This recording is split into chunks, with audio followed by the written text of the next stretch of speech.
Good day, people. What I'm going to do here is a little bit of a shout out to a couple of things. One is a must-see video called The Man with No Head that Head Exchange channel has just posted up. It's on kind of a biography on the life of D.E. Harding, Douglas Harding.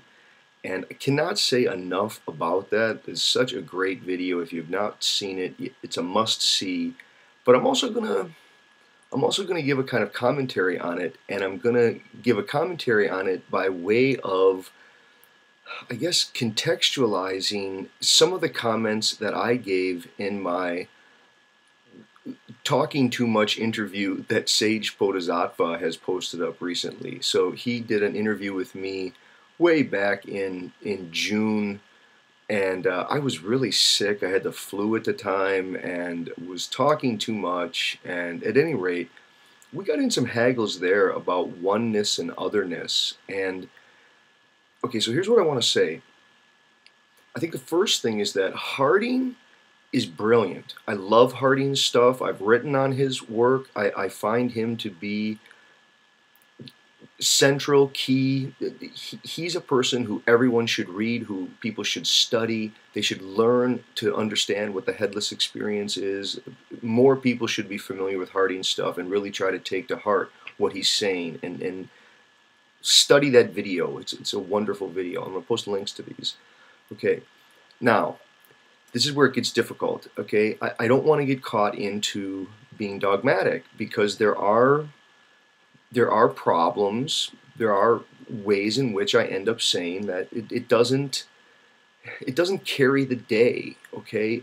And it's so hard to say this because I feel like if I give any critique, if I give any criticism, then that's reason for people not to watch it or dismiss it or whatever. This is so difficult to get at, to be openly celebratory of a person's work and accomplishments and advocate that people really get into this guy's stuff, but then also in another breath go, look, it's more complicated than that. See, I think too many people, they want it either way. They don't want to take the time to really study someone unless they think the person's figured it all out, or they, I guess, just are too eager to critique things and they're not really interested in learning what they can learn from people. Okay, I don't know why it sort of gets under my skin sometimes. Okay. And it's because I don't want to critique him right now. I really don't. I love this video. I think it's so great, and yet I'm going to critique it. Okay, so the problem with... Okay, let me say something about the headless experience first, and then I'll get to the problem of it. Okay, to say that one is headless is to realize that each person is the gravitational nothingness that allows the world to show itself in some holographic way where the center is somehow everywhere. Each of us, in being headless, is the way the world makes room for itself, and we're a kind of clearing, an emptiness by which the world, in countless, endless perspectives, opens to itself, and there's a relationship to others such that it's not that others are face to face, but you're basically face to an emptiness. That is, right now you see me because of you're not seeing your own face. That is, where your face isn't, my face is, and you're kind of everyone's face but your own. And so what happens is people, they first hear about the headless experience and they say, wow, I've never really noticed. Well, he I guess evidently was reading the work of Mach, but he accounts for it as when he was in the Himalayan mountains and sort of realized that he was a room making nothingness, that where his face wasn't, the world had been made room for, and it was the ongoing presence of the world was his very self-vanishing face, or his non-face, that hole where the world and reality were pouring in. Okay, and he has wonderful metaphors. It really captures phenomenologically a direct experience of the continuity between self and world, between, I guess, the ultimate cosmos and the deepest senses of who we really are. Okay. The problem, though, is that there are always others. Now, when he says, well, there's really just one consciousness, is that really the case? See, I think this becomes highly problematic. And you can see it, we'll just cut to the chase. And there's lots of ways to cut to it, but I think here's a real simple way to cut to it, is to say, look at the title, The Man Who Had No Face, or The Man Who Had No Head. Yeah. See, they didn't use the word person. Now, it could have been just a bad word choice, but then that gets to it again. See, words are in some way like our own headlessness. That is, words disappear, and they're a self-vanishing room-making whereby meaning comes to presence through the very absence of those words. That is, the words, like right now, I'm speaking sounds that if you know English, you hear the meaning. But if you don't know English, all you hear are the sounds. And the just sheer materiality of the sounds are all you can get access to. But again, if you know the English, the words sound meaningful because you're able to become their face. That is, you open the words into their own capacity to be other than noises. They become flights toward meaning in the same way that your own headlessness is a flight toward the world. But there are, again, the problem is when you use the word man, not everyone is a man. See, there are sexes, there are men and there are women, and it's almost as if Harding wants to deny the reality or downplay the deep reality.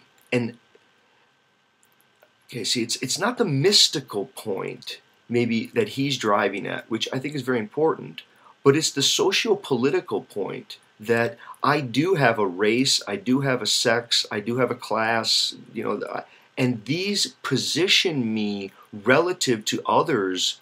And the move toward, well, we're all just universal consciousness is important. We don't want to deny it, but we also don't want to deny our socio-political historical identities, the way in which we do have embodied selves that are sexed, that are raced, that have a certain age, and these are part of the reality.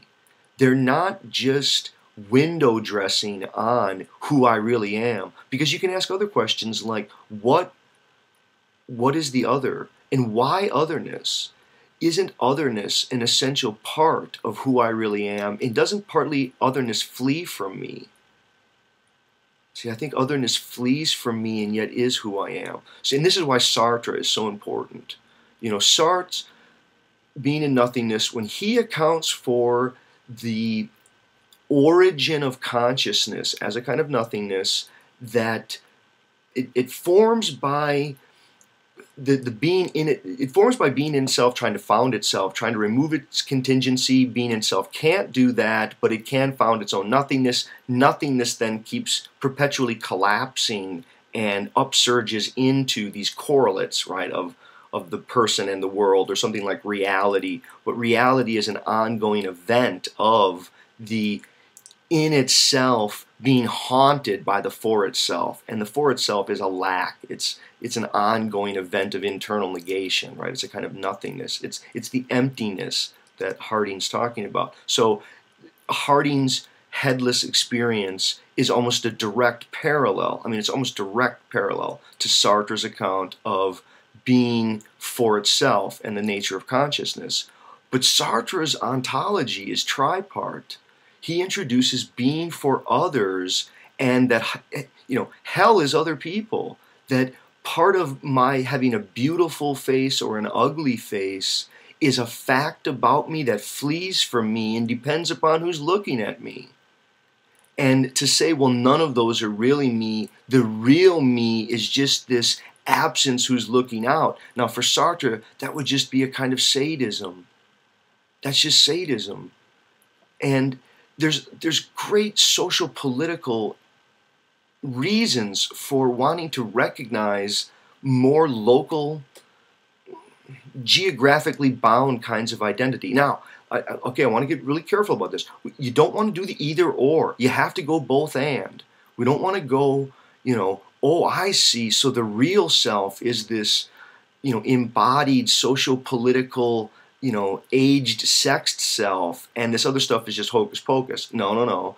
I'm not going to say, on the other hand, oh, that other stuff doesn't really matter. It's the true self. It's this deep down consciousness that you really are. No, it's both of those. One has to have the kind of spiritual potentiality that comes with recognizing who one really is, and who one really is you're a headless caretaker of the world. You're the way the world makes room for itself by having headless bodies. That's who you are. You're the world worlding itself through bodies' headlessness. But there are always other people, and there's never just one consciousness. There's never just one brain. We live in a network of multiple brains and multiple consciousnesses and multiple openings onto the world, and the socio-political realities, those have a kind of bearing that if we're too eager to ignore them in talking about our universality, which and sometimes that could be important, other times it's a way to allow the people who are already in power to continue to maintain their power. So just take this example of, the man who had no head. Now, if you say the man who had no head, and you don't even notice that the word man can be used generically to refer to human, but also, depending on who's looking at it, some person could feel disenfranchised by that word. Some person can go, yeah, look, that's a man, it's not me, I'm a woman. If the person says that, and they're at a distance from it, they don't feel it in a headless way. In the same way that the word becomes just a material thing in space rather than a self-vanishing flight toward meaning, a person can be seen to be an object just among other objects in the world, especially if a person feels a kind of disenfranchisement or a political alienation or an exertion of power that other is enjoying, perhaps without even realizing it. And when I say without realizing it, is that if a person is so identified with this inner nothingness self, but is enjoying privileges and power attributes that come from social political position, well, then it's kind of disingenuous to not notice those and to realize it's a both and struggle. See, it's a both and issue. People need to become sophisticated enough. They need to open to the complexity and of the ambiguity of the situation, to realize that there is this ultimate question of who am I, and how is each person a gravitational center, the center of the cosmos, and the way the cosmos itself is haunting itself as another, sort of opening to itself through perspective, through finitude, all these kinds of things. And yet, on the other hand, or simultaneously to that, maybe it's not on the other hand, it's not an either or, but simultaneous to that is, I guess, the whole set of interrelated pressures that come from different subject positions as they contest over limited resources here on this planet, right? There are very real social political implications of how we identify ourselves, and there has to be enough room for this kind of cosmic mystic orientation, maybe as a spiritual foundation for an individual. Carries no dogma, no belief in an afterlife, no belief in a judger. Instead, it has to do, again, with love and compassion. And maybe I'm going to end with this. It's sort of like when you first introduce people to headlessness, it's like this, that you say, have you ever noticed you don't have a head? And they say, what? You say, yeah, look around. Look, one thing you don't see is your own head. Where your head isn't, the world has been made room for. And at first, people, and then they'll laugh, and people go, "Oh, I see what you mean." And then they'll say, "Well, what you really mean is you can't see your own face." And I'll say, "Well, what do you mean?" Then they'll pat their head, and they'll go, "Well, I just can't see my face. See, I can feel it. It's really there."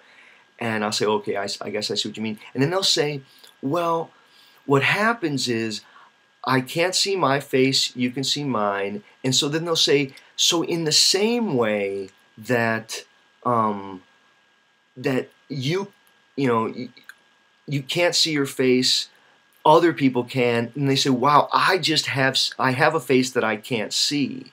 And that's the conclusion that they take to it. They sort of say, "Wow, you can't see your face either, but I can't see my face." Instead of saying, "Wow, we're both headless." That, instead of realizing that each of us is a project of engagements and involvements in the world where we have items of care that are opened by way of ourselves, and we're not just things in another person's world.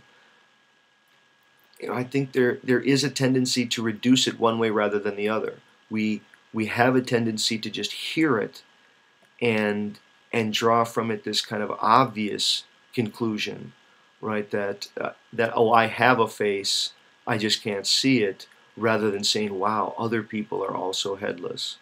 Okay, thank you.